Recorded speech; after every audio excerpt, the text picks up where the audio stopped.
Welcome to FRC Media News for Thursday, January 31st, 2019. I'm Keith Tebow. Our top story, the Pay As You Throw Purple Trash Bag program in Fall River is officially history. We'll hear from the mayor and also a city councilor. We also have information about your chance to nominate a city youth who you think has benefited from living and or working in Fall River. And we also have details about a little-known public school of choice option here in the Commonwealth. But first, let's check in with the news headlines of the week. We bring in the editor of the Fall River Herald News, Lynn Sullivan. Lynn, welcome back. How are you? Good. How are you? I'm great, thanks. So let's get right to it. Mayor Correa, in last year's election, 2 years ago rather, the last election, mentioned that he had gotten rid of the $120 trash fee, but he wanted to get rid of Pay As You Throw, the purple bag program. He asked the city council last summer during the budget deliberations to eliminate the ordinance. They decided not to. But this week, the mayor had some financial news and decided to announce that he is going to get rid of Pay As You Throw effective immediately. Let's hear from the mayor. The next thing that I'm about to announce could not be possible if you do not have a sound fiscal city. It would not be possible if we didn't take these steps starting back in 2017 when we eliminated the $120 trash fee, one of the only communities in the Commonwealth of Massachusetts and probably the region to eliminate any fees. And we're doing it once again today by announcing the elimination of the Pay As You Throw purple bag program. So we're really excited about that.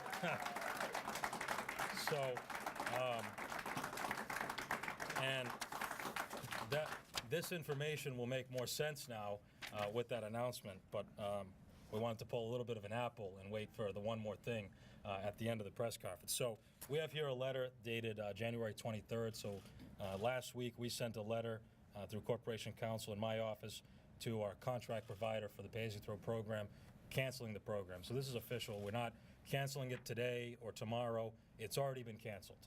That happened last week. We waited today to announce that, but this is the letter that went out to Waste Zero. The contract is canceled, and in 90 days, there will be no more supply of purple bags. So I would encourage the City Council to act and eliminate the ordinance that still will exist on the books. But officially today and going forward, the program is canceled. You do not have to use purple bags, and it is another promise fulfilled, a second fee, so to speak, another fee that was eliminated. I don't think there's another administration in the Commonwealth and maybe in the region that has eliminated not one but two fees, returning significant funds back to the public while still, very importantly, while still providing increased services to our constituents, while still making sure that fire and police, and working very closely with those departments in EMS and all the other departments that depend on public service, public safety dollars, are getting everything they need and more than they need in some cases. Well, Lynn, the mayor adamant about getting rid of the program. I guess he could have done this last year when he proposed the budget instead of asking for the city council to eliminate the ordinance.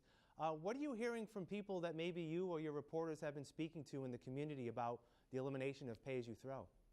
Well, I think I think people are in general happy, but I think that people are just, a little confused. It's especially like we talk to the business owners who are just like, wait, what?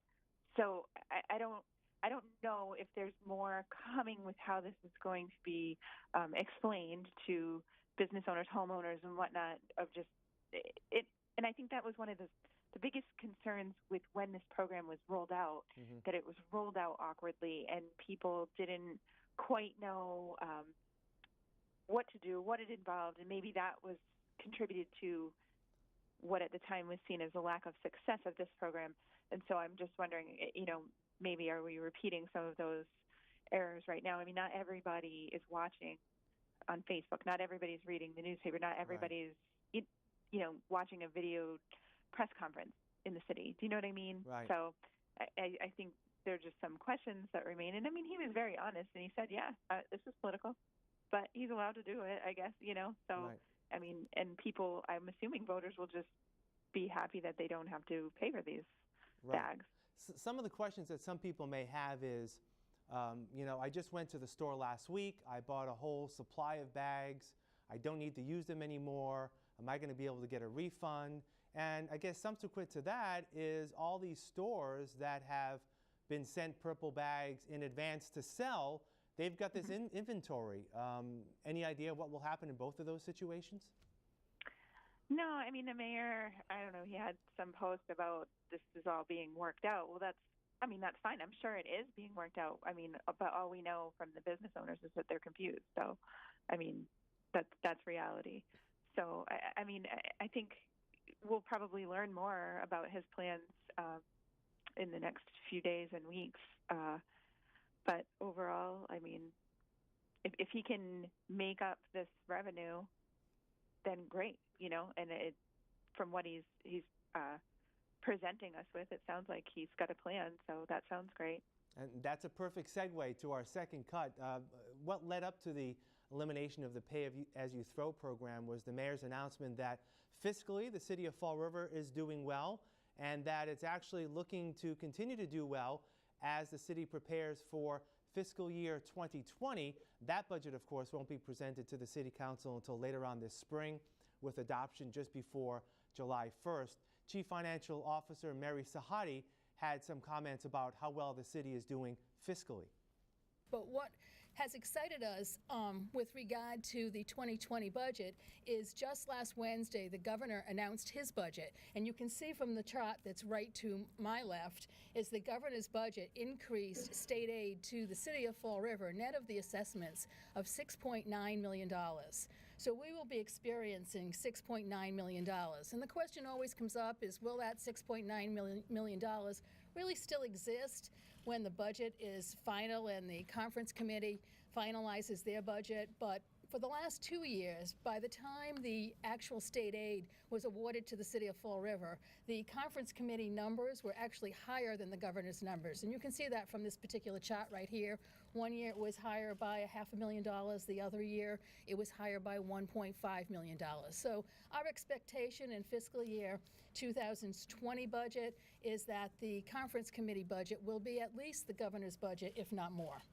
So good news in terms of city finances for 2020, and that's the reason why the mayor decided to eliminate Pay As You Throw. And it was also part of the fact that the mayor said that even though the city may be losing up to $2 million in revenue, that there'll be more enough revenue to make up for that next year. This is something, Lynn, that we'll continue to follow, of course, right through the budget season. I want to get to a couple of other stories before we let you go.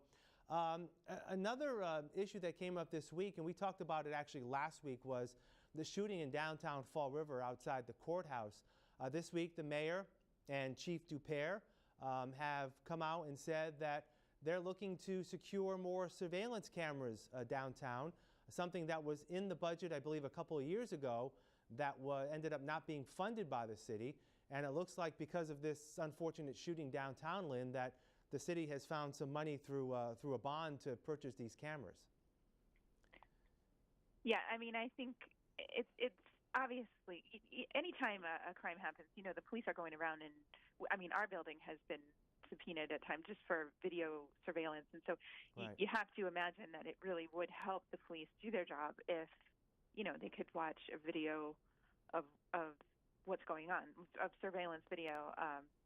So I mean, I think that shooting downtown was certainly very unsettling for everybody. Mm-hmm. So anything that could sort of give the community a sense that things are being watched, you're safer, then I think it would be a good thing. Right. The mayor and the police chief say that they're looking to use money that is part of a $250,000 bond to purchase a new microwave link and allow these cameras to be used. From what we understand, these cameras are somewhat mobile in terms of they can be installed in different parts of the city and actually moved to other spots in terms of if there's any activity that needs to be surveilled in those areas. So again, something else we'll follow. And another story that actually broke last week or the week before was the story of a Fall River firefighter who has since been relieved of duty after he has alleged to be charged with making 15 counts of false 911 calls. It seems to be a strange story, Lynn, about how a firefighter is looking, in some respects, to drum up business for the fire department.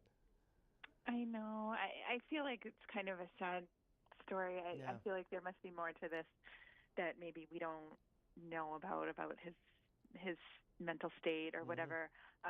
And it's very scary for the city, and I'm sure the rest of the fire department is outraged. Like, any time of any type of false alarm, that's just putting other people in danger.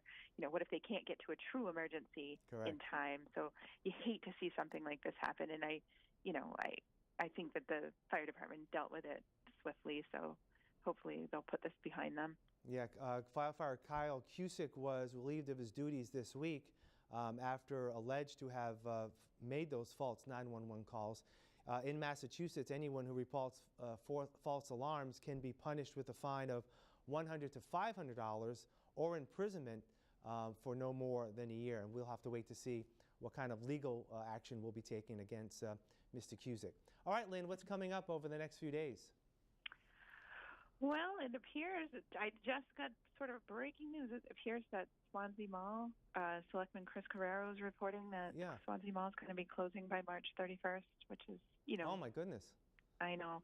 And so we'll be looking into that. Yep. And then, obviously, there's Immaculate Conception Parish. The church is being demolished, so we have a Sunday piece coming up about that, talking to the developer and some former parishioners of what it feels like, and I mean, we've just been through all that with St. Anne's Church, but I think churches are one thing that people hold pretty close to their heart. Yeah. So. Yeah. All right, Lynn, of course, there's some sort of football game this weekend, too. I'm sure you're still going to be reporting on here or there. I don't pay attention to these things. That's what the sports department's for, right? All right, Lynn, thanks. We'll talk again next week. Okay. We'll have more FRC Media News right after this. Here are some job descriptions on the latest hot jobs list from the Mass Hire Fall River Career Center. Sales Associate. Market Basket, located at 286 Oliver Street, is in need of a full-time sales associate, responsible for guiding customers to the items they need, replenishing grocery shelves, and assisting with the checkout process. Job number 116-59215. Front Desk Receptionist. Doctors Plus, located at 321 Rhode Island Avenue, has an immediate need for a part-time Portuguese-speaking front desk receptionist to confirm and check in patients for appointments and perform clerical tasks. Job number 116-57869. Manufacturing Associate. Celldex Therapeutics, located at 151 Martine Street, is looking for a full-time manufacturing associate, responsible for performing all activities within the production facility to produce biopharmaceutical products. Job number 116-57855. Star, located at 386 Stanley Street, is looking to fulfill the following full and part-time positions. Nurse Lifeline Program. Job number 116-59871. Access Center Expediter. Job number 116-60395. Certified Medical Assistant. Job number 116-59849. Clinician. Job number 116-27743. For more information on these or other positions, visit masshiredjobquest.detma.org or call the Mass Hire Fall River Career Center at 508-730-5000. Welcome back. As we mentioned earlier, Mayor Correa has canceled the contract for the Pay-As-You-Throw trash program. During the press conference this week, the mayor criticized the City Council for not eliminating the ordinance creating that program. But he did recognize City Councilor Steve Camara for his support to end Pay-As-You-Throw. He was hopeful that this would be the case because I ran, when I did run in the last election, on the platform, the plank of my platform was to eliminate the pay-as-you-throw fee. It's a regressive fee.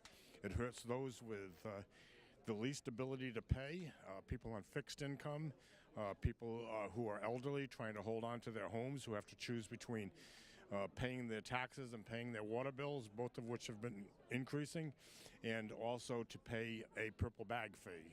So this is a great step forward toward giving some relief to the beleaguered taxpayer and rent payers, because I know a lot of rent payers too that were faced with the inability to buy purple bags, and they put property owners in jeopardy because property owners become the folks who face the burden of a tenant not following through with the purple bag program. So all in all, I think it's a great day for Fall River that we are eliminating this repressive fee. Even though pay as you throw has been eliminated, city residents are still being urged to recycle. At the Fall River Children's Museum in downtown, there's a program in effect that teaches the importance of this vital concept. Well, we created a room called the Likeable Recyclable Room, and when we first started hearing about purple bags a few years ago under another administration, we were trying to help people. They talked about the expense of it and said, well, if you did more recycling, you wouldn't be buying so many purple bags. We created this room, and it's very popular. And then when the $10 fee was put in a while after that, then some of the landlords were going to privatizing and going to dumpsters. And our concern then was families are just learning how to recycle, repurpose, and now they're not going to have that opportunity, because if you didn't pay your $10 a month, you didn't get a recycling bin if you went to a private trash hauler. So we felt our job was to plant the seed through the kids and show them and the families what fun things, projects, with so much emphasis today on STEM and tinkering, that there are ways that we could help show families some of the ways that they could reuse recyclable materials.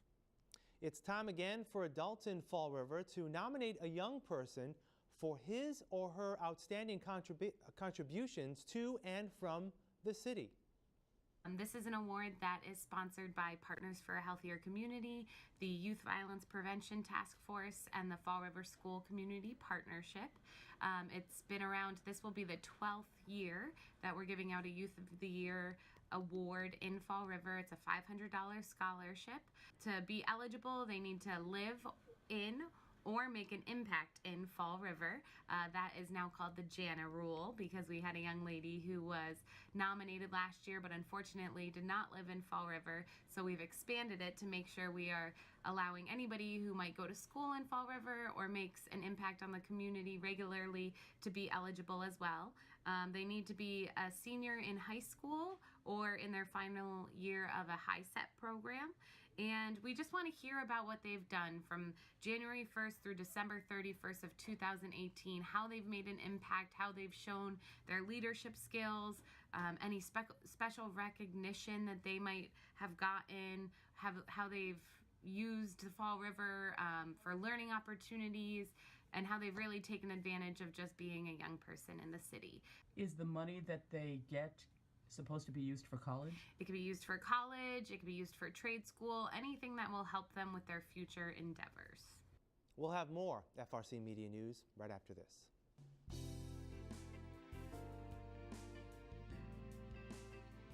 So today on Hot Dogs and Cool Cats, we have Lil Rick. So he is what we assume is a Pomeranian Chihuahua mix. He is brown, black, and white, so we call him a tricolor. Does have long hair, so his hair will need to be brushed at least weekly, and he will require some grooming. He's super sweet, super fun, super loving, and he does very well in the car. And as all of our animals are, he's up to date on all his vaccinations and deworming. But other than that, Little Rick is pretty awesome.